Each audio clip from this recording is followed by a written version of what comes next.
ఆ రోజుల్లో వెంకటేశ్వర స్వామి వారు మాట్లాడేవారు. తొండమాన్ చక్రవర్తి మీద కోపం వచ్చాక మానేశారు మాట్లాడడం. ఇవన్నీ నేను చెప్పేవి పుక్కిటి పురాణం అనుకుంటున్నారేమో, పరమ యథార్థం అనడానికి సాక్ష్యాలున్నాయి తిరుమలలో. రామానుజాచార్యులు వారు అనుగ్రహ భాషణం చేస్తూ చేస్తూ ఒక మాట అడిగారు. శ్రీనివాసుడు అలంకార ప్రియుడు, ఆయనకి నిత్య పుష్ప కైంకర్యం జరగాలి, తులసి కైంకర్యం జరగాలి. కానీ 7 కొండల మీద ఉండేటటువంటి దోమల, ఈగల, పురుగుల, విషక్రిముల భయానికి, చలి భయానికి ఎవ్వరూ వెళ్లి కొండ మీద ఉండి చెరువు తవ్వి మొక్కలు పెంచి పువ్వులు తీసుకొచ్చి స్వామి కైంకర్యం చెయ్యడం లేదు. మీలో ఎవరైనా వెళ్లి ఇందా పని చేస్తారా అని అడిగారు. ఎవ్వరూ లేవలేరు. అక్కడ చలిగాలికి భయపడి ఒక్క అనంతాచార్యుల వారు మాత్రం పైకి లేచారు. నేను పెడతానన్నారు. అంటే వెంటనే రామానుజాచార్యులు వారు అన్నారు, అన్నారు. అంటే ఓయ్ మగాడా అన్నారు. అంటే అక్కడ భగవంతుని యొక్క కైంకర్యం చెయ్యడానికి తనంత తాను ముందుకొచ్చి పురుషుణ్ణి అనిపించుకున్నారు ఆయన. ఆయన వెంకటాచలంలో చెరువు తవ్వి పెద్ద పుష్పవాటికని నిర్మించి దానికి కూడా తన గురువు గారి పేరైనటువంటి యామనోత్తర అని పేరు పెట్టుకున్నారు. పెట్టుకుని అక్కడ నుంచి పుష్పాలు తెచ్చి వెంకటేశ్వర స్వామి వారికి సమర్పించేవారు. అందుకని ఒక రోజున అనంతాచార్యులు వారు కూర్చుని పువ్వులు కడుతున్నారు. కట్టుకుంటుంటే వెంకటేశ్వర స్వామి వారు అర్చక స్వామిని ఆయన పువ్వులు కడుతుంటే ఈయన నిష్ఠ ఎంతో చూద్దాం అనుకున్నారు. వెంకటేశ్వర స్వామి అర్చకుల్ని పిలిచి అనంతాచార్యుల్ని అర్జెంటుగా రమ్మంటున్నానని చెప్పు, వెళ్ళి కబురు చెప్పన్నారు. అర్చకులు వెళ్ళి అనంతాచార్యులు నీతో మాట్లాడాలట, వెంకటేశ్వర స్వామి వారు నిన్ను రమ్మంటున్నారన్నారు. ఈయన హాయిగా ఒక భాషం పెట్టేసుకుని ఆ పువ్వులు కట్టుకుంటున్నారు. ఈయన అన్నారు, ఆయనకేం పనా పాడా, హాయిగా పీఠం ఎక్కి నించుంటాడు. అందుకని వాణ్ణి వీణ్ణి అందరినీ పిలిచి కబుర్లు చెప్తానంటాడు. నేను ఒక్క అరగంట ఆలస్యం అయిందా ఈ మొగ్గలు బాగా విచ్చుకుపోయి రేఖలు ఉడిపోతాయి. అప్పుడు ముట్టుకుని కడితే రేఖలు ఉడిపోతాయి, అందం ఉండదు. అందుకని నేను మా గురువు గారు రామానుజాచార్యుల వారికి ప్రమాణం చేసి వచ్చాను, మంచి పూలదండలు కట్టి వెంకటేశ్వర స్వామి వారికి సమర్పిస్తానని. అందుకని ఇప్పుడు రాను, నాకు కుదరదన్నానని చెప్పాను. అంటే అర్చకులు అలాగే వెళ్ళి చెప్పారు, ఆయన రారటండి ఇప్పుడు. అంటే ఏం చేస్తున్నాడు అన్నారు. మీకు పూలదండలు కడుతున్నట్ట, మొగ్గలు పాడైపోతాయిట, ఆయనకేం పనా పాడా అన్నాడండి అన్నారు. సరేలే అని నించున్నారు స్వామి. ఈయన తర్వాత పుష్పమాలికలన్నీ కట్టుకుని బుట్టలో పెట్టుకుని దాన్ని భుజానికి తగిలించుకుని లోపలికి వెళ్ళారు గుళ్ళోకి. వెళ్ళి ఈ పుష్పమాలలన్నీ అలంకారం చేద్దామని గడప దాటి చేతిలోకి తీసుకుంటున్నారు. వెంకటేశ్వర స్వామి వారు మూతి ముడుచుకుని అన్నారు, పుష్పమాలలు మాత్రం పట్టుకొచ్చేస్తావు, అలంకారం చేసేస్తావు, కబురు చేస్తే చాలా పనిలో ఉన్నాను, పనా పాడా రమ్మంటాడన్నావుట, ఎందుకు వచ్చావు నాకు అక్కర్లేదు, నీ పుష్పమాలలో పట్టుకుపోవాలి. అంటే ఆయన అన్నారు, నువ్వు పుచ్చుకోకపోతే మానేయి, నాకు అనవసరం. మా గురువు గారికి నేను ప్రమాణం చేశాను, పుష్పమాలికలు నీకు సమర్పిస్తానని. కట్టేస్తాను, తెచ్చేస్తాను, ఇక్కడ ఉన్న తలుపు గొండానికి తగిలించి వెళ్ళిపోతాను. నువ్వు వేసుకోకపో నాకు అనవసరం, నా మాట నేను చేసుకుంటానన్నారు. అంటే వెంకటేశ్వర స్వామి వారు అన్నారు, నేను నీ కొండ మించి బయటికి తోయించేస్తానన్నారు. అంటే ఈయనన్నారు, నువ్వెవరివి తోయించేయడానికి, నాకన్నా ముందు నువ్వు వచ్చావు అంతే. ఇక్కడ నువ్వు 100 గజాల స్థలం వరాహస్వామి దగ్గర పుచ్చుకున్నావు, నేను మా గురువు గారి మాట ప్రకారం ఇప్పటికీ ఏటీసీ కాటేజెస్ అంటే అనంతాల్వార్ ట్యాంక్ కాటేజెస్ అవే, నేను చెరువు తవ్వి నువ్వు పూలు కట్టడానికి వచ్చాను. మిగిలిన వాళ్ళకి భగవంతుడు ఉంటాడేమో, నాకు భగవంతుడు రామానుజాచార్యులు వారే నాకు గురువు, నాది మధుర కవి కైంకర్యం అన్నారు. మధుర కవి నమ్మాళ్వారులనే పూజించేవారు, నమ్మాళ్వారులు వారి గురువు గారు, నమ్మాళ్వారుల్లోనే భగవంతుడిని చూసేవారు. అలా నాకు కూడా మా గురువు గారైనటువంటి రామానుజులే సమస్తం. ఆయనకి మాట ఇచ్చాను, నువ్వు వేసుకుంటే వేసుకోవాలి, అతే మానే, ఇదిగో ఈ పూలదండలు తీసుకెళ్లి తలుపు గొళ్ళడానికి పెట్టేస్తున్నానని వెళ్ళిపోతున్నారు. వెంకటేశ్వర స్వామి వారు పరిగెత్తుకొచ్చారు, ఈయన పరిగెత్తుకుపోతున్నారు. ఎదురొచ్చి పట్టుకున్నారు. అంత కోపం అయితే ఎలాగో అనంతాచార్యులు, నువ్వు ఎంత బాగా కడతావో, నీకు అసలు ఉన్న నిష్టే ఉంటో చూద్దామని రమ్మన్నానో అని గట్టిగా కౌగిలించుకుని ఆయనతో 4 కులాసా కబుర్లు చెప్పి సంతోషపెట్టి పంపించారు. అనంతాచార్యుల వారి వైభవం అంటే ఏమిటో తెలుసా అండి? ఆయనకోసారి జ్వరం వచ్చింది, గుళ్ళోకి వెళ్ళడం మానేశారు. మానేసి శిష్యులకిచ్చి పూలదండలు పంపిస్తుండేవారు. పంపిస్తుంటే ఆయన మంచం మీద పడుకుని ఉంటే వెంకటేశ్వర స్వామి వారు అర్చకుల్ని పిలిచి, రావట్లేదే అనంతాచార్యులు 3 రోజుల నుంచి అని అడిగారు. ఆయనకి తెలియదా? అడిగితే అర్చకులు అన్నారు, కొంచెం జ్వరంగా ఉందండి, పడుకున్నాడు అన్నారు. మీరు వెళ్ళి అడగండి, జ్వరం తగ్గకపోతే వెంకటేశ్వర స్వామి వారు డాక్టర్లని పంపిస్తారట, వైద్యుల్ని, తగ్గిందా లేదా ఇంకా ఎక్కువగా ఉంటోందా అడిగి రమ్మన్నాడని అడిగిరండి అన్నారు. అర్చకులు వెళ్ళి అడిగారు. ఎంత కోపం వచ్చిందో తెలుసా అండి అనంతాచార్యుల వారికి? మీరు చదవాలి ఎప్పుడైనా. అనంతాచార్య దివ్య పురుష వైభవము అని ప్రత్యేక ఒక పుస్తకం ఉంది. అందులో దాన్ని సంస్కృతంలోనూ ద్రవిడ భాషలోనూ ఉంటే దాన్ని తర్జుమా చేశారు. అందులో అని అడిగితే ఆయన కోపం వచ్చి అన్నారు, చాలా ఎంత దయాళు అయ్యా మీ ప్రభువు, ఐశ్వర్యవంతులతో సంధ్యావందనం చేయించేవాడు మీ ప్రభువు, వెళ్ళి రమ్మనన్నాడు. అంటే వాళ్ళు వెళ్ళి ఇదే మాట చెప్పారు. అసలు మూతి ముడుచుకొని మీ మీద విసుక్కుంటున్నాడండి, నాకు వైద్యుల్ని పంపిస్తాడా? అబ్బో అంత ఖాళీ దొరికింది ఏమిటి ఆయనకి, ఐశ్వర్యవంతులకి సంధ్యావందనం చేయించేవాడు, ఆయన నాకెందుకులే సేవ చేయడం అన్నారండి అన్నారు. అంటే వెంకటేశ్వర స్వామి వారు తనే బయలుదేరి వచ్చారు. వచ్చి ఏమో అనంతాచార్యులు అనారోగ్యం తగ్గిందా అన్నారు. ఇటువైపు నుంచి అటువైపు తిరిగి పడుకున్నారు.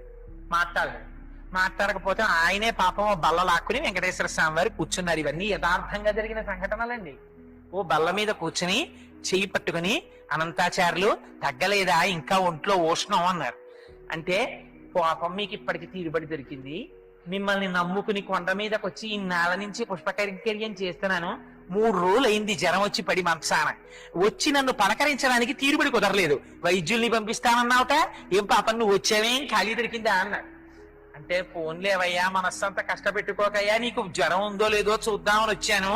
అనంతాచార్యులు నన్ను చూడాలన్న భక్తే తప్ప వైద్యులతో వైద్యం చేయించుకుందామని కూడా నీకు కోరిక లేదేమిటో, చూడు నీకు ఎలా తగ్గించేస్తానో అని ఒళ్ళంతా. పాపం వెంకటేశ్వర స్వామి వారి వాత్సల్యం అంటే చూడండి, మనం ఒక్క అడుగేస్తే చాలు ఆయన 10 అడుగులు వేస్తాడు. త్రిజగన్మోహన నీలకాంతి తను ఉద్దీపింప ప్రాభాత నీరజ బంధు ప్రభవైన చేలము పైన్ రంజిల్ల నీలాలకవ్వజ సంయుక్త ముఖారవిందవతి సేవ్యంపై విజృంభింప జయంజేరుడు వందెకాడువది నావేశించు నెల్లప్పుడు అంటాడు భీష్ముడు. 10 అడుగులు ఆయన ముందుకేస్తాడు. ఒళ్ళంతా తడిమేర పడుకున్నటువంటి అనంతాచార్యుల వారిది. ఆయనకి జ్వరం అంతా తగ్గిపోయింది. లేచి నిలబడి గభాల కాళ్ళ మీద పడ్డారు. పడి స్వామి అలకొచ్చేసింది, ఏం చెయ్యమంటారు, ఎప్పటి నుంచో ఈ శరీరానికి ఉండిపోయిన ఉద్రేకం అహంకారం, మీరొచ్చినా కూడా అంత కోపంగా మాట్లాడాను, మీరు రాలేదని మనస్సులో ఉన్నటువంటి వ్యగ్రత చేత అలా మాట్లాడాను, మరోలా అనుకోకండి స్వామి, నన్ను క్షమించండి అని ఆయన కాళ్ళ మీద పడ్డారు. అనంతాచార్యులు నిన్ను క్షమించడం ఏమిటో అని పొంగిపోయి కౌగిలించుకుని పాపం గుళ్ళోకి వెళ్ళారు వెంకటేశ్వర స్వామి వారు. ఇంకా విచిత్రం ఏమిటో తెలుసా అండి, ఒకసారి ఆయన చెట్ల దగ్గరికి వెళ్ళి పూలు కోస్తున్నారు అనంతాచార్యులు వారు. కోస్తుంటే ఆయన నాగుపాము వచ్చి కరిచేస్తే నోటి వెంట నురగలు వస్తున్నాయి. నురగలు వస్తుంటే ఆయన అలాగే ఓర్చుకుని పూలదండలు కట్టి తూలిపోతూ వెంకటేశ్వర స్వామి వారి సన్నిధానానికి వెళ్ళారు. వెళ్ళి ఆ వెంకటేశ్వర స్వామి వారికి పుష్పమాలలో అలంకారం చేస్తూ కళ్ళు మగత పడిపోయి మూతలు పడిపోతున్నాయి. పడిపోతుంటే వెంకటేశ్వర స్వామి వారు అన్నారు, ఏమయ్యా నిన్ను నాగుపాము కరిచిందిట, వెళ్ళి వైద్యం చేయించుకోరాదా, ఎందుకయ్యా ఇప్పుడు కూడా నా దగ్గరికి పరిగెత్తుకొచ్చావు ఈ పుష్పమాల కట్టుకుని అన్నారు. ఇంతక ముందు నన్ను ఎన్ని మాటలు కరిచిందోనయ్యా తండ్రి, సంసార సర్పదష్టానాం జంతునాం వివేకినాం చంద్రశేఖర పాదాబ్జ స్మరణం పరమం పరమౌషధం. ఇన్నాళ్ళకి కదా నాకు అదృష్టం కలిగింది నీకు పుష్పమాలను కైంకర్యం చేసే అదృష్టం, ఇది విడిచిపెట్టి పావు కరిచిందని వైద్యుడి దగ్గరికి వెళ్ళినా 1,000,000 మంది వైద్యులు కూడి వచ్చిన కాని మరణమయ్యడి వ్యాధి మాంపలేరు, లక్షాధికారైన లవణమన్నమే కాని మెరుగు బంగారంబు మింగబోడు, నాకెందుకయ్యా వైద్యం, నీ పాదాల సన్నిధిలో పడిపోతే చాలా. ఒక్కసారి ఆయన తల మీద చెయ్యి పెట్టారు, విషం దిగిపోయింది ఆయనకి. చిత్రం ఏమిటో తెలుసా అండి, అక్కడ ఆయన చెరువు మొట్టమొదట్లో తవ్వుతున్న రోజుల్లో అనంతాచార్యుల వారి భార్య గర్భిణి.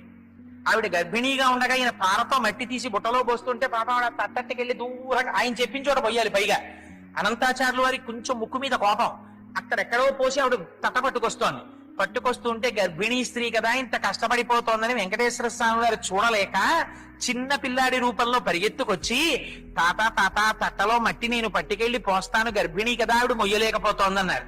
నువ్వెవడవిరా బ్రహ్మచారి, నీ అలంకారాలు, నీ పట్టు పంచ, నీ వైభవం చూస్తే నీ నగలు నువ్వు మోసుకోలేకపోతున్నావు, మళ్ళీ ఉపకారం ఉంటే ఏమీ అక్కర్లేదు, మా గురువు గారికి ప్రమాణం చేశాను నేనే చెరువు తవ్వుతానని, పో ఇక్కడి నుంచి అంటే పాపం ఆయన వెళ్లి గురువు గారి భార్యని పట్టుకుని అమ్మ నేను పోసి వస్తానమ్మా, మట్టి మీరు ఇక్కడ కూర్చోండి, ఆ మట్టి తట్ట పట్టుకెళ్లి పరిగెత్తుకుంటూ పట్టుకెళ్లి అక్కడ పోసేసి ఇక్కడికి వచ్చేసేవారు. ఆయనకి పెద్ద లెక్కండి మట్టి తీసుకెళ్లి మట్టి పోయడం. అన్నమాచార్యులు వారు అంటారు, ఆయనకి ఆఖరికి శాలెవాణ్ణి చూసినా వెంకటేశ్వర స్వామి వారే గుర్తొచ్చారు, రంగురంగుల చీరలల్లే నేతబేహారి అన్నారు. అందుకని ఆయనకి మట్టి ఎక్కడ పోయడం ఓ పెద్ద లెక్క, మీరు మట్టి పోసి పరిగెత్తుకు వచ్చేస్తున్నారు. ఈయన మట్టి తవ్వుతూ అన్నారు, ఏమీ గర్భిణివి కదా, ఇప్పటిదాకా తట్ట పట్టుకెళ్లి రావడానికి ఇంత ఆలస్యం అయ్యేది, ఇప్పుడు ఏమిటో ఇంత చురుగ్గా వస్తున్నావు అన్నారు. అని వెనక్కి తిరిగేటప్పటికీ పిల్లాడు కనబడ్డాడు. కనపడేటప్పటికీ ఎరా వద్దంటే నువ్వు మళ్ళీ పని కట్టొస్తున్నావా, ఉండు నీ పని చెప్తానని చేతిలో గుణపం పట్టుకు పరిగెత్తాడు. ఆ పిల్లవాడు ముందు పరిగెత్తాడు, ఈయన వెనక పరిగెత్తాడు. పరిగెత్తి పరిగెత్తి పరిగెత్తి పిల్లాడు పూర్వం మారవీధుల్లో చీకటి చెట్లు ఉండేవి. చీకటి చెట్లు అంటే తమాల వృక్షం అంటారు సంస్కృతంలో. తమాల వృక్షం పైకి ఎక్కేశాడు. ఎక్కేస్తే పాప ఆయన పెద్ద ఆయన చెట్టు ఎక్కలేరు, గుణపం పట్టుకుని కింద నిలబడ్డారు. ఒరే పిల్లాడా కిందకి దిగంటారు. ఆయనేమో కిందకి దిగరు. ఆఖరికి తాత తాత నువ్వు కొట్టనంటే కిందకి దిగుతారంటారు. నిన్నేమీ చెయ్యను రా అబ్బాయి కిందకి దిగరు. తీరా వెంకటేశ్వర స్వామి వారు కొమ్మ మించి కిందకి దూకేసరికి ఈయన వెంటపడ్డారు. వెంట పడితే పాపం వెంకటేశ్వర స్వామి వారు పరిగెడుతున్నారు, గుళ్ళోకి వెళ్ళిపోవడం. ఈయన చేతిలో ఉన్న గుణపం విసిరేశారు. ఆ గుణపం వచ్చి వెంకటేశ్వర స్వామి వారి యొక్క చుబుకం మీద కొట్టుకుని నిత్తురు కారుతూ లోపలికెళ్ళి గుడి తలుపులు 2 మూసి కడిగి పెట్టేశాడు. సాయంకాలం అయింది. ఆ కుర్రాడు బయటికి రాకపోతానా పట్టుకోపోతానా అని ఆ గుడి మెట్ల మీద కూర్చున్నారు అనంతాచార్య వారు. కూర్చుంటే అర్చకులు వచ్చారు. ఏమిటి గుడి తలుపులు తీస్తే రావట్లేదన్నారు. పిల్లాడోడు దూరి తలుపులు వేసేసాడన్నారు. ఒరే నాయనా, సాయం సమయంలో చెయ్యవలసిన పూజకి ఆలస్యం అయిపోతోందిరా, తలుపు తీరా తలుపు తీరా అని తలుపులు కొట్టారు. కొడితే మొత్తానికి స్వామివారి దివ్యలీల చేత తలుపులు తెరవబడ్డాయి. లోపలికి వెళ్ళారు, వెతికారు, పిల్లవాడు కనపడలేదు. అప్పుడు ఎంత ఉండేది కనుక గుడి. వెతికారు. వెతికి లోపలికి వెడితే వెంకటేశ్వర స్వామి వారి గడ్డం మీద పెద్ద దెబ్బ తగిలి నెత్తురు ఊడి ముద్ద కట్టి కనపడి చూసి అనంతాచార్యులు వారు వలవల వలవల ఏడ్చారు. స్వామి నేను కొట్టానా, నా చేత్తో గుణపం పెట్టని పచ్చకర్పూరం తీసి అద్దారు రక్తధార లాగడానికి. అనంతాచార్యులు, నా భక్తుల చేతిలో దెబ్బలు తినడం కూడా నాకు సంతోషమేనయ్యా. అందుకని ఎప్పుడైనా వెంకటాచలం వచ్చిన వాళ్ళు నా గడ్డం వంక చూసి వెంకటేశ్వర స్వామి వారి గడ్డానికి ఉన్నటువంటి తెల్లమత్స ఏమిటండి అని ఎవరైనా అడిగితే నీ కథ చెప్తారు. నీ కథ చెప్పిన నాడు నేను పరవశించిపోతాను, పొంగిపోతాను, మనసులో ఆనందపడిపోతాను. తన భక్తుల కోసం దెబ్బలు తిన్నవాడు పరమాత్మ. అందుకే భీష్ముడు అంటాడు, కుప్పించి ఎగసిన కుండలంబుల కాంతి గగన భాగం బెల్ల కప్పి కొనక ఉరికిన ఓర్వక నుదరంబులో నున్న జగముల వ్రేగున జగతి కదుల చక్రంబు చేపట్టి చనుదించురయమున పైనున్న పచ్చని పటముజార నమ్మితి నాలా ఉనగుబాటు చేయకు మన్నింపు మని క్రీడి మరల దిగువ కరికి లంఘించు సింహంబు కరని నిరసి నేడు భీష్ముని చంపుదు నిన్ను కాతు విడువు మర్జున యటంచు అని గనక పరిగెత్తుకొచ్చాడు మహానుభావుడు. ఎలా? అక్కడ ప్రతిజ్ఞ చేశాడు ఆయన. ఏమని? నీకు నా సైన్యమంతా కావాలా, అర్జునుడు ఒక్కడు కావాలా అని అడిగారు. అందుకని ఆయన కృష్ణ పరమాత్మ దగ్గరికి వెళ్ళి దుర్యోధనుడు అడిగితే నీకు సైన్యం ఇస్తాను, నేను అర్జునుడు రథం మీద నించుంటానన్నాడు. అర్జునుడు రథం మీదకి వచ్చి నించుంటున్నాడు తప్ప ఏం చేస్తాడు లేని దుర్యోధనుడు అనుకున్నాడు. భీష్ముడు చెప్పేశాడు, కృష్ణుడు ఒక్కడు చాలయ్యా. కృష్ణుడు అంటే ఏమిటో తెలుసా? ఆనాడు భీష్మాచార్యుల వారు కృష్ణుడి యొక్క బలహీనత ఏమిటో బయట పెడతానన్నారు. కృష్ణుడు ప్రతిజ్ఞ చేశాడు. ఏమని? నేను ఆయుధం పట్టను, యుద్ధం చెయ్యను అన్నాడు. భీష్ముడు ప్రతిజ్ఞ చేశాడు. భీష్ముడి దగ్గరికి వచ్చి చెప్పారు, ఏమండి కృష్ణుడు ఆయుధం పట్టట, యుద్ధం చెయ్యట అన్నారు. భీష్ముడు సర్వసైన్యాధిపతి, కురు సైన్యానికి. ఆయన అన్నాడు, నేను చేస్తున్నాను ప్రతిజ్ఞ, కృష్ణుడి చేత ఆయుధం పట్టిస్తాను, యుద్ధం చేయిస్తాను. ఎవరి ప్రతిజ్ఞ నెరవేరాలి? భగవంతుడి ప్రతిజ్ఞ నెరవేరుతుందా, భక్తుడి ప్రతిజ్ఞ నెరవేరుతుందా? ఎలా నెరవేర్చుకోవాలో భీష్ముడికి తెలుసు. యుద్ధానికి వెళ్ళారు. రథం మీద ఎదురుగుండా కృష్ణ పరమాత్మ ఆ సారథ్యం చేస్తున్నారు. హయరింకాముక ధూళి ధూసర పరిన్యస్తార కోపేతమై రేజాత శ్రమతోజ బిందుయుతమై రంజిల్లు నిమ్మోముతో జయముం పార్థనకిచ్చు వ్యక్తనని నా సత్రాహుతం చొచ్చియు చాలా నొచ్చియు బోరించు మహానుభావు మదిలో చింతింతున శ్రాంతమున్నంటారు. అదిగో అటువంటి కృష్ణ పరమాత్మ మీదకి ఆ వెనకాతల అర్జునుడు ఉన్నాడు. భీష్మాచార్యుల వారు ఎక్కువ పెట్టి బాణాలు పరంపర కింద కొట్టేశారు అర్జునుడిని. కొట్టేస్తే ఆ రోజున ఆయనకి సవ్యసాచి అని పేరు. 2 చేతులతో యుద్ధం చేస్తాడు అర్జునుడు. అలాంటి వాడు యుద్ధం చెయ్యలేక నిలబడిపోయాడు రథంలో. నిలబడిపోతే కొట్టేస్తుంటే కృష్ణుడు వెనక్కి తిరిగి చూశాడు. పూచిన మోదుగు చెట్టులా కొట్టేశాడు. నెత్తురు ఓడిపోతోంది అర్జునుడి ఒంట్లోంచి. చూసి ఆ రోజున ఇంకా పౌరుషంతో తను చేసిన ప్రతిజ్ఞ మరిచిపోయాడు. కుప్పించి ఎగసిన కుండలంబుల కాంతి గగన భాగం బెల్ల కప్పికొనగా ఆ చేతిలో ఉన్న పగ్గాలు విసిరి పారేశాడు. ఒక్కసారి దూకేశాడు రథంలోంచి. దూకేటప్పటికీ ఆ కుండలాల అటు ఇటు ఊగేటే. దాంతో ఆకాశం అంతా కప్పేసింది వెలుతురు. కప్పికొనగా ఉరికిన నోర్వక నుదరంబులోనున్న జగముల వ్రేగున జగతి కదుల ఆయన కడుపులో ఉన్నటువంటి లోకాలన్నీ కదిలిపోయి చక్రంబు చేబట్టి చనుదించు రయమునపైనున్న పచ్చని పటముజార. చక్రం పట్టుకుని గబగబా వచ్చేస్తుంటే ఆయుధం పట్టనన్నవాడు ఆయుధం పట్టేశాడు. పట్టేసి భీష్ముణ్ణి చంపేస్తామని వచ్చేస్తుంటే పైన వేసుకున్న ఉత్తరీయం జారి కింద పడిపోయింది. నమ్మితి నాలావు నగుబాటు చేయకు మన్నింపుమని క్రీడి మరల దిగువ. బావా, కురుక్షేత్ర యుద్ధంలో అర్జునుడు చేత కానివాడైపోతే కృష్ణుడు ఆయుధం పట్టాడంటుంది రేపు పొద్దున్న లోకం. అందుకని వద్దు బావా, సుదర్శన చక్రం వదిలేయి అని అర్జునుడు వెంటబడుతున్నాడు. కరికి లంఘించు సింహంబు కరని విరసి నేడు భీష్ముని చంపుదు నిన్ను కాకు విడుగు మర్జున యటంచు మద్ది శిఖవృష్టి తెరని చనుదించు దేవుండు దిక్కునాకు అని చెప్పుకున్నాడు భీష్ముడు. అని అర్జునుడు వెంట పడుతున్నా సరే, అర్జున నేనుండగా నిన్ను ఇన్ని బాణాలతో కొట్టి నెత్తురు కారేటట్టు చేసినటువంటి భీష్ముణ్ణి నా చక్రధారంతో తరిగేస్తానని ఒళ్ళు మరిచిపోయిన కోపంతో తన ప్రతిజ్ఞ కూడా మరిచిపోయి చక్రం పట్టుకుని వచ్చేసిన కృష్ణుడున్నాడే ఆయన నాకు దిక్కని చెప్పుకున్నాడు. అందుకని భక్తుల్ని కాపాడడానికి భగవంతుడు దెబ్బలు తింటాడు. ఒక రోజున వెంకటేశ్వర స్వామి వారు తన భక్తుడి చేతిలో దెబ్బ తిని తన వాత్సల్యాన్ని ప్రదర్శించుకున్న ఘట్టం ఆయన గడ్డానికి తగిలినటువంటి దెబ్బ. ఇంకా చిత్రం ఏమిటో తెలుసా అండి? అనంతాచార్యుల వారి జీవితంలో పొందినటువంటి గొప్పతనం బహుశా ఎవ్వరూ పొందుతారు. ఆయన పుష్పవాటికని పెంచితే 8 రోజులు ప్రచ్ఛన్న రూపాల్లో వచ్చి పద్మావతి శ్రీనివాసులు పాపం 8 రోజులు కన్ను రెప్ప వెయ్యకుండా కాపలా కాశారు. అంత వృద్ధాప్యంలో అనంతాచార్యుల వారు ఎవరు పట్టుకుపోతున్నారా పువ్వులని. 9వ రోజున శ్రీనివాసుడికి కరుణ కలిగింది. ఎవడు పట్టుకుపోతున్నాడో చూపిద్దాం ఈయనకి అనుకున్నాడు. రాజదంపతుల వేషాల్లో వచ్చారు పద్మావతి శ్రీనివాసులు. వచ్చి ఆయన చక్కగా కనపడ్డ పువ్వల్లా కోసేస్తున్నాడు, ఆవిడ శిగలో పెట్టేస్తున్నాడు. ఆవిడ చక్కగా ధునోతుద్భ్రాంతన్నస్తుడిత దళితేంది వరవనం కదా, అందుకని ఆ పువ్వులన్నీ పెట్టించుకుంటోంది. చూశారు అనంతాచార్యుల వారికి కడుపు మండిపోయింది. ఎవర్రా వీళ్ళిద్దరూ నేను పెంచిన పూల చెట్ల పువ్వులు కోసేస్తున్నారని మార్నింగ్ వాక్ కని బయలుదేరి గోడకున్న కన్నంలోంచి పుల్ల పెట్టి కొమ్మలాగి పూలు కోసేసినటువంటి వాళ్ళని చూసి యజమాని మండిపోయినట్టు ఎవర్రా వీళ్ళు నా పువ్వులు కోసేస్తున్నారని స్వామి ఆ అనంతాచార్యులు వారు ఆగ్రహంతో పరిగెత్తుకొచ్చారు. వచ్చేటప్పటికి ఆయన అదృష్టం ఏమిటో తెలుసా అండి? దివ్య పురుష వైభవంలో వర్ణిస్తారు. నీలతో యద మధ్యస్థ విద్యుల్లేకే భువాస్వర నీవారస్సూకవత్తన్వి పీతాభాస్వత్యనూపమా అని మనం మంత్రపుష్పం చెప్తాం కదా. అలా అయ్యవారి నల్లటి చేతుల్లో అమ్మవారి ఎర్రటి చేతులు వేసుకుని వాళ్ళిద్దరు చట్టాపట్టాలు ఆడుకోవడానికి చేతులు పట్టుకున్నారు. అనంతాచార్యులు వారు పరిగెత్తుకొచ్చారు. ఇద్దరిని పట్టుకోవాలనుకున్నారు. అందుకని ఎక్కడ పట్టుకోవాలి? ఆ వైభవం అనంతాచార్యులు గారికి ఇచ్చారు అయ్యవారు. ఎలా ఇచ్చారో తెలుసా అండి? ఇద్దరు పట్టుకున్నటువంటి చేతుల్ని గట్టిగా తన 2 చేతులతో పట్టుకుని తన సంకల్లోకి లాగేసుకున్నాడు. లాగేసుకుంటే వెంకటేశ్వర స్వామి వారు దొరుకుతారా? చిక్కడు సిరి కౌగిటిలో చిక్కడు సమకాది యోగి చిత్తాబ్జములం చిక్కడు శృతిలతి కావలి చిక్కెనతడు లీల తల్లి చేతన్ రోలన్ అంటారు పోతన గారు. ఆయన దొరకమంటే దొరికేవాడు ఆయన. జ్ఞానులచే మౌనులచే దానులచే యోగ సంవిధానుల చేతన్ పూని నిబద్ధుండగునే శ్రీనాథుడు భక్తి యుతుల చేతన్ బోలన్. భక్తికి లొంగిపోతాడు. అందుకని వెంకటేశ్వర స్వామి వారి చేతులు లాగేసుకుని పారిపోయారు. నిజంగా పారిపోయినప్పుడు అందం చూడాలండి, వర్ణిస్తారు మహానుభావుడిది. ఆ కదలిన బాహు పదముల కంకణ రమము చేత ఆ పరిగెడుతుంటేట ఆయన పెట్టుకున్న ఆభరణముల యొక్క ధ్వని ఘన కన కన కనమని ధ్వని వచ్చిందిట.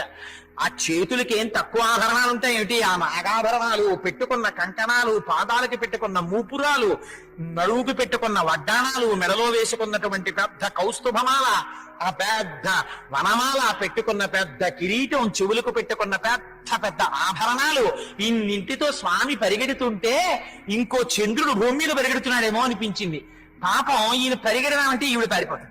అందుకని ఈవిడ్ని గట్టిగా పట్టుకున్నారు. ఎవరికి దక్కుతుందండి ఈ అదృష్టం? అమ్మా, నీ పాదాల మీద నా శిరస్సు పెట్టి నమస్కారం చేస్తామమ్మా అంటాం కదా. కాళే మాత కదయ కలితాలక్తక రసం పిబేయం విద్యార్థి తవచరణ నిర్ణేజన జలం అని పొంగిపోయారు శంకరాచార్యుల వారు. అటువంటి అమ్మని గట్టిగా పట్టుకుని అనంతాచార్యుల వారు అన్నారు, ఏమీ పిల్ల, ఎవరే వాడు? నీ మొగుడే కదా, ఎక్కడికి పారిపోయాడు అంటారు. అమ్మంది, అయ్యో తండ్రి, నువ్వు నాకు తండ్రి లాంటి వాడివి, నన్ను గద్దిస్తావెందుకయ్యా? పువ్వుల తోటలో విహరిద్దామని తీసుకొచ్చాడు, వచ్చాను. ఆయన ఎక్కడికి పారిపోయాడో నేనెక్కడ చెప్పగలనండి. ఆయన ఎక్కడుంటాడన్నారు. ఎక్కడుంటాడంటే నేనేం చెప్పగలను? ఆయన అంతటా ఉంటాడు.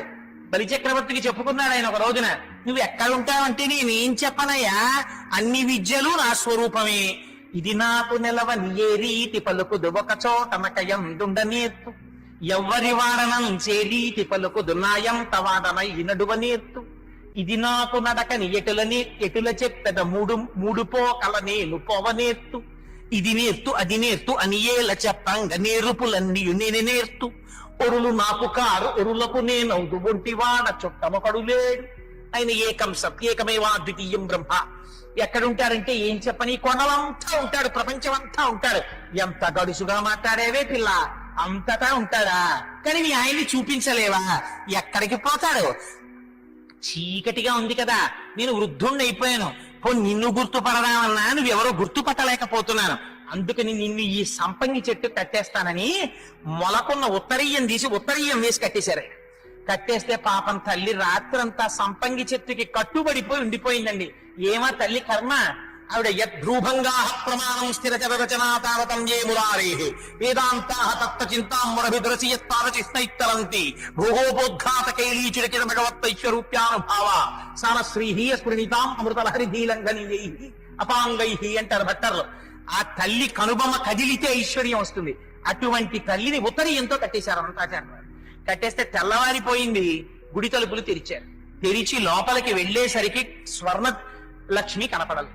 కనపడకపోతే అర్చకులు తెల్లబోయారు. వెంకటేశ్వర స్వామి వారు చెప్పారు, పాపం అర్చకుల్ని నిర్బంధించి కొట్టబోతే అప్పుడు ఆలయ అధికారులకి చెప్పారు, అర్చకుల తప్పు లేదు, అనంతాచార్యులు కట్టేశాడు, వెళ్ళి అమ్మవారిని తీసుకురండి అన్నారు. అంటే ఎలా తీసుకురావాలి? కన్యాదానం చేయడానికి పిల్లని తీసుకొచ్చినట్టు తీసుకురావాలి. అనంతాచార్యులు అలా తీసుకురామనండి అన్నారు. 2 ఏళ్ళు వచ్చినా మనం అదే సంకల్పం చెప్తాం, మా అమ్మాయికి 8 ఏళ్ళు కన్యాదానం చేస్తున్నాం అంటాం. అందుకని 8 ఏళ్ల పిల్లగా మారిపోయింది. సంకనెత్తుకుని వచ్చారు అనంతాచార్యులు వారు. ఎత్తుకొచ్చి తీసుకొచ్చి అక్కడ కూర్చోబెట్టి, అయ్యా తెలియక తప్పు చేశాను అయ్యా వెంకటాచలపతి, ఇదిగో తీసుకొచ్చేసాను అమ్మవారిని తీసుకోమన్నారు. అంటే ఆయన అన్నారు, నువ్వు అలా తీసుకొచ్చి ఇచ్చేస్తే కుదురుతుందా? నువ్వు మళ్ళీ నాకు పిల్లని తెచ్చి ఇచ్చిన వాడివి, నువ్వు మామగారివి నాకు అని మామగారు అని పిలిచి తను కట్టుకున్నటువంటి పంచె విప్పి అనంతాచార్యుల వారికి మెడలో వేశారు. తను పెట్టుకున్న కర్ణాభరణములను తీసి అనంతాచార్యుల వారి చెవులకి తొడిగారు. తన మెడలో వేసుకున్నటువంటి హారములు తీసి అనంతాచార్యుల వారి మెడలో వేశారు. అనంతాచార్యుల వారి భక్తి అంటే ఏమిటో తెలుసా అండి? ఆయన ఒకసారి వెంకటాచల క్షేత్రంలోకి వస్తే ఒక చెట్టు పొడి ఉంటుంది, అది చూర్ణం చేసుకుని వాడతారు. ఆ పొడి పొట్లం ఇచ్చారు ఎవరో ఆయనకి. ఆయన ఆనంద నిలయంలోంచి ఆ పొట్లం పట్టుకుని తన విడిది దగ్గరికి వెళ్ళారు. ఇప్పటికీ అనంతాచార్యుల వారు పువ్వులు కట్టినటువంటి అరుగు కూడా ఉంది. మీకు ఎక్కడుందో తెలుసా అండి? సహస్రదీపాలంకార సేవ జరుగుతుంది. నాతో వచ్చిన వాళ్ళు కొంతమంది దర్శనం చేశారు. ఆ మాడవీధిలో సహస్రదీపాలంకార సేవ జరిగేటటువంటి మాడవీధిలో మీరు తిన్నగా నడిచి ముందుకెళ్ళిపోతే ఆ మాడవీధి పూర్తయిపోయి అక్కడి పక్కకి తిరిగిపోతుంది. మీరు ఇంకా మాడవీధిలో ముందుకెళ్ళిపోయి ఇంకా పక్కకి తిరిగితే పడగాంజనేయ స్వామిని హనుమన్నారు అక్కడ. ఆ మాడవీధి చివరికెళ్ళి ఎడం పక్కకి తిరిగారు అనుకోండి, వైకుంఠం క్యూ కాంప్లెక్స్ వెళ్ళేటటువంటి దారిలో ఉంటుంది. ఇప్పుడు అక్కడక్కడ ఏం బోర్డులు కూడా లేవు, దాంతో ఇక్కడ ఏముందనిపిస్తుంది. కానీ ఎడం పక్కకి మీరు లోపలికి వెళ్లి చూస్తే అనంతాచార్యుల బృందావనము అని బోర్డు ఉంటుంది. అందు లోపలికి మీరు వెడితే ఇప్పుడు అక్కడ కొత్త బిల్డింగ్స్ కడుతున్నారు. మీరు లోపలికి వెళ్లి అడిగారు అనుకోండి, ఒక చెట్టు చూపిస్తారు, ఒక బోర్డు ఉంటుంది, పెద్ద చెట్టు ఉంటుంది. ఇప్పుడు ఆ చెట్టు వాడిపోతోంది, అందులోంచి కొత్తది చిన్న చెట్టు పుడుతోంది. ఇప్పటికీ కూడా వెంకటాచలంలో స్వామివారికి కైంకర్యం చెయ్యాలన్న కోరికతో అనంతాచార్యుల వారు ఇప్పటికీ కూడా అక్కడ చెట్టుగానే ఉన్నారంటారు. వెళ్ళి ఈ మాట వెంకటాచలం వెళ్ళినప్పుడు తప్పకుండా దర్శనం చెయ్యండి. ఆయన కూర్చున్న ఇల్లు, ఆయన కూర్చుని పూలమాలలు కట్టిన అరుగు, ఆయన ఇప్పటికీ బృందావనంలో చేరిపోయినటువంటి చెట్టు, అవన్నీ ఇప్పటికీ ఉన్నాయి. ఆ చెరువు కూడా ఇప్పుడిప్పుడు తిరుమలలో అన్ని మారుస్తున్నారు కనుక మరికొద్ది రోజుల తరువాత అవన్నీ కనపడతాయో కనపడవో. వెంకటాచలం వెళ్ళిన వాళ్ళు తప్పకుండా దర్శనం చేయండి. ఇప్పటికే తరిగొండ వెంగమాంబ గారు లాంటి మహాభక్తురాలి సమాధి తీసుకెళ్లి ఓ జూనియర్ కాలేజీలో పెట్టింది. ఇన్ని కోట్లున్న తిరుమల తిరుపతి దేవస్థానం ఇంతమంది ఐఏఎస్ ఆఫీసర్లు, ఎగ్జిక్యూటివ్ ఆఫీసర్లు చేస్తారు, ఇంతమంది పాలక బోర్డులో మెంబర్స్ గా పెడతారు. ఎందుకు మరి తరిగొండ వెంగమాంబ గారి లాంటి మహాభక్తురాలి సమాధి ఉన్న ప్రదేశాన్ని ఒక స్కూల్కి ఇచ్చేశారో నాకు ఇప్పటికి అర్థం కాదు. ఇప్పటికీ పాపం ఎవరైనా వరాహస్వామి కాటేజెస్ వెనకాతల స్కూల్లో ఉంది ఆవిడ సమాధి. లోపలికి వెళ్ళాలంటే లోపల స్కూల్ నుంచి ఆ కుక్కలే తెలియక వెళ్ళారా పట్టుకుంటాయి. ఆ యాజమాన్యం వాళ్ళని అడగాలి. కానీ పాపం వాళ్ళ దగ్గర ఒక నిజాయితీ ఉంది. అయ్యా మేము దూరం నుంచి వచ్చాం, ఒక్కసారి తరిగొండ వెంగమాంబ గారి బృందావనానికి నమస్కారం చేసి వెళ్ళిపోతామంటే వాళ్ళు కుక్కల్ని కట్టి లోపలికి తీసుకెడతారు. లోపల విఘ్నేశ్వరుడి మందిరం ఉంది, వెళ్ళి ఆ అమ్మవారి బృందావనాన్ని దర్శనం చేయొచ్చు. తల్లి వెంకటేశ్వర స్వామి వారు ఆవిడతో మాట్లాడేవారు, ఆవిడ ఇంటికి వెళ్ళేవారు, ఆవిడ దగ్గర భాగవతం వినేవారు. అంతటి తల్లి ఆ తల్లి. అటువంటి తల్లి సమాధి ఇవాళ తిరుమలలో. ఆ ఒక్క విషయం మాత్రం నాకు అస్సలు నచ్చని విషయం. ఎందుకు తీసుకెళ్లి ఒక స్కూల్ ప్రాంగణంలో పెట్టేశారో తెలియదు. నిజంగా తిరుమల పాలక మండలి తలుచుకుంటే దాన్ని ఒక దర్శనీయమైనటువంటి స్థలంగా మార్చలేదా? అంత మహాభక్తురాలు తరిగొండ వెంగమాంబ. ఇవాళకి మీకు నెల్లూరు, కర్నూలు, చిత్తూరు జిల్లాల్లో బస్సులో వెడుతుంటే తరిగొండ వెంగమాంబ గారి పేరు మీద ఎన్ని షాపులు కనపడతాయో. అటువంటి తల్లి సమాధి ఒక జూనియర్ కాలేజీ, ఒక స్కూల్లోకి ఎందుకు ఇచ్చేశారో మనకు అర్థం కాదు. అందుకని ఏమో రాబో కాలంలో అనంతాళ్వారుల సమాధి కూడా దర్శనం చేయడానికి అవకాశం ఉంటుందో ఉండదో. అందుకని తిరుమల వెళ్ళిన వారు తప్పకుండా దర్శనం చేయండి. ఇప్పటికీ స్వామివారి యొక్క పల్లకి వెడుతుంటే అనంతాచార్యుల వారి సమాధి దగ్గరికి వచ్చి ఒకసారి నమస్కారం చేసి వెడుతుంది. సరే, అందుచేత అదిగో ఆ అనంతాచార్యుల వారంటే అంత పరమపావనమై ఆయనతో సాంగత్యం అనుభవించిన వారు. ఆయన శిష్యులకు ఆకలేసి తిరుమల కొండెక్కుతుంటే వెంకటేశ్వర స్వామి వారు దద్దోజనం పట్టుకెళ్లారు. పట్టుకెళ్లి శిష్యులకి ఇస్తే శిష్యులు అన్నారు, నువ్వెవరు రా బ్రహ్మచారి అన్నారు. నేను అనంతాచార్యుల వారి శిష్యుని అన్నారు వెంకటేశ్వర స్వామి వారు. అనంతాచార్యుల వారి శిష్యుని అంటున్నావు కదా, శిష్యులైన వాళ్ళు గురువు మీద చెప్పే ప్రార్థనా శ్లోకం చెప్పారు. అనంతాచార్యుల వారి మీద ప్రార్థనా శ్లోకం చెప్పారు. ఏరా నువ్వు అనంతాచార్యుల వారి మీద ప్రార్థనా శ్లోకం చెప్పావు, మరి పరమాచార్యుల వారి మీద ఏదన్నారు? రామానుజాచార్యుల వారి మీద శ్లోకం చెప్పారు. చెప్తే అప్పుడు ఆయన పట్టుకెళ్ళి నేను దద్దోజనం తిన్నారు శిష్యులు. తిని గురువు గారి దగ్గరికి వచ్చి, గురువు గారు మీరు పంపించిన దద్దోజనం అందిందండి, తినేసి పైకెక్కామన్నారు. నేను దద్దోజనం ఎప్పుడు పంపించాను రా మీకన్నారు. అంటే మీ శిష్యుడు పట్టుకొచ్చాడండి అన్నారు. నాకు శిష్యుడు లేడు, నేను పంపడం లేదు, వెంకటాచలపతి రా మీకు పట్టుకొచ్చిన వారు. ఆఖరికి అనంతాచార్యుల వారికి ఒక రోజు తినడానికి అన్నం లేకపోతే వెంకటేశ్వర స్వామి వారు దధ్యోజనాన్ని లోపల నుంచి పట్టుకొచ్చి దగ్గర కూర్చుని పెట్టి వెళ్ళారు. అంతటి మహానుభావుడు, అంతటి వాత్సల్యమూర్తి వెంకటాచలపతి. ఇవాళ శుక్రవారం, అమ్మవారికి పరమ పవిత్రమైనటువంటి రోజు. అటువంటి రోజున మనం అమ్మవారి గురించి, అయ్యవారి గురించి చెప్పుకున్నాం. అందున రేపు అన్నమాచార్యుల వారి సంకీర్తనలు వింటే చాలు అమ్మ అయ్యా పొంగిపోతారు. నీరాజనం వినకుండా అసలు ప్రసంగంలోంచి లేవకూడదని పొరపాటు.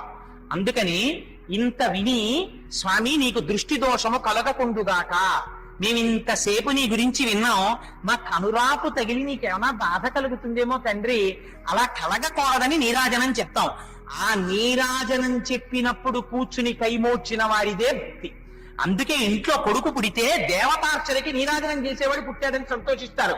నీరాజనం చెప్తుండగా లేచిపోవడం అంటే నీ గురించి మాకేం సంబంధం లేదు లేవయా అని చెప్పుకోవడం. అలాంటి వాళ్లతో ఆయన మాత్రం ఎందుకు పెట్టుకుంటాడు సంబంధం? అంత కఠినంగా మనం లేచిపోగలమా భగవంతుని సన్నిధానం నుంచి? మంగళహారతి విని పెడతారు. అందుకే నీరాజనం అవ్వకుండా లేవకూడదు, నీరాజనం అవ్వకుండా మాత్రం కదలకూడదు. రేపు శనివారం, రేపటి రోజున పద్మావతి శ్రీనివాసుల పరిణయాన్ని విన్నపం చేస్తాను. ఆ శనివారం నాడు పద్మావతి శ్రీనివాసుల పరిణయం విన్నంత మాత్రం చేత అపారమైన ఫలితాన్ని స్వామి కటాక్షిస్తాడు. అందుకు సర్వేశ్వరుడు సంతోషిస్తాడు. నా ప్రసాదం కోసం ఎలా కూర్చున్నారా వీళ్ళు అని. ఆ ప్రసాదం లోపల మనస్సుగా మారి అనుగ్రహాన్ని కటాక్షిస్తుంది. అందుకే ప్రసాదాన్ని విడిచిపెట్టి వెళ్ళకూడదు, నీరాజనం వినకుండా లేవకూడదు. మంగళాశాసన పరై మదాచార్య పురోగమై సర్వైశ్చ పూర్వైరాచార్యై సత్కృతాయాస్తు మంగళం. మంగళం కోసలేంద్రాయ మహనీయ గుణాత్మనే చక్రవర్తి తనూజాయ సర్వభౌమాయ మంగళం. ఉమాకాంతాయ కాంతాయ కామితార్థ ప్రదాయినే శ్రీగిరీశాయ దేవాయ మలినాథాయ మంగళం. కరచరణ కృతం వా కర్మ వాక్కాయజం వా శ్రవణనైనజం వా మానసం వా పరాధం విహితమవిహితం వా సర్వమేత్తక్షమస్వ. శివ శివ కరుణాబ్ధే శ్రీ మహాదేవ శంభో.